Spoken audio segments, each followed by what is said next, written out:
A very good morning, class. In the last video, we have already learned about a sentence and its type. So today we will start from its parts. But before that, try to recall what is a sentence.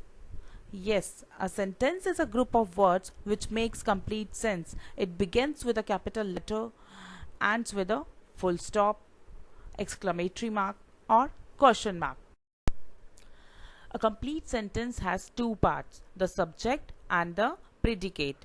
Subject tells us whom or what we are talking about, whereas predicate tells us what we are actually talking about, the subject. So let's take an example. Isha dressed her doll beautifully. So what am I talking about? Yes, here I am talking about Isha. So Isha will be the subject in the sentence. And what will be the predicate? Predicate will be what I said about Isha. Yes, right. That Isha dressed her doll beautifully will be the predicate here. I hope it is clear to you. Let's try some sentences. Maya slipped out of the room unnoticed. So, first try to find the verb here. Yes, verb is slipped. And now we have to put who or what before the verb. That is, who slipped out of the room unnoticed. The answer will be the subject, that is Maya. Yes, Maya slipped out of the room unnoticed. Let's take another example. Harry is wearing his gym clothes. So here again we'll ask, who is wearing the gym clothes?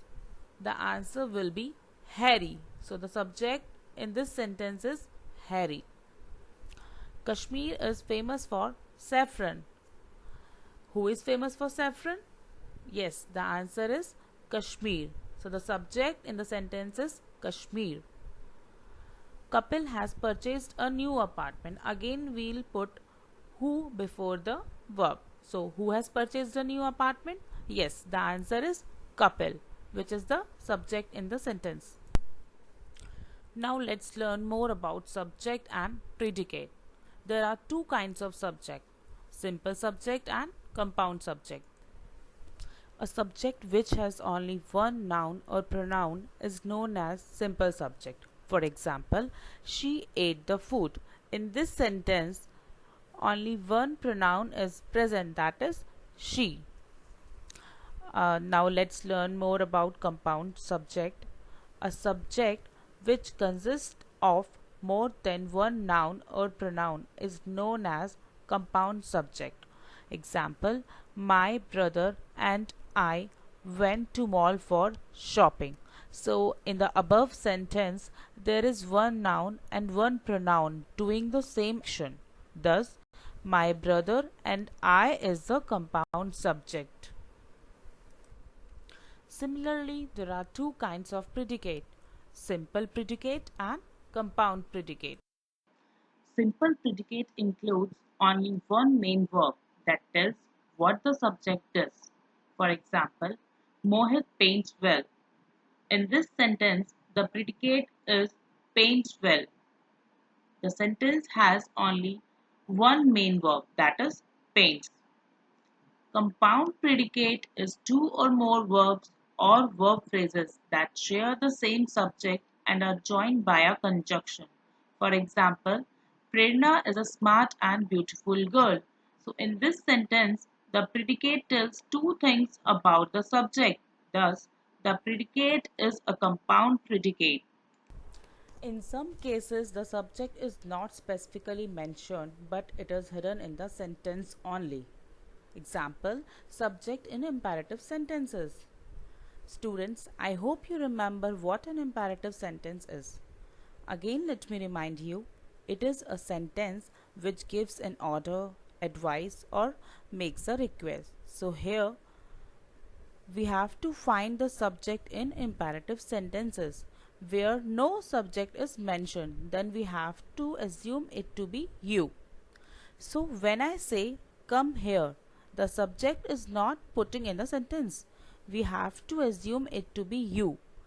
And what will be the predicate here? The predicate here will be the entire sentence, that is, come here.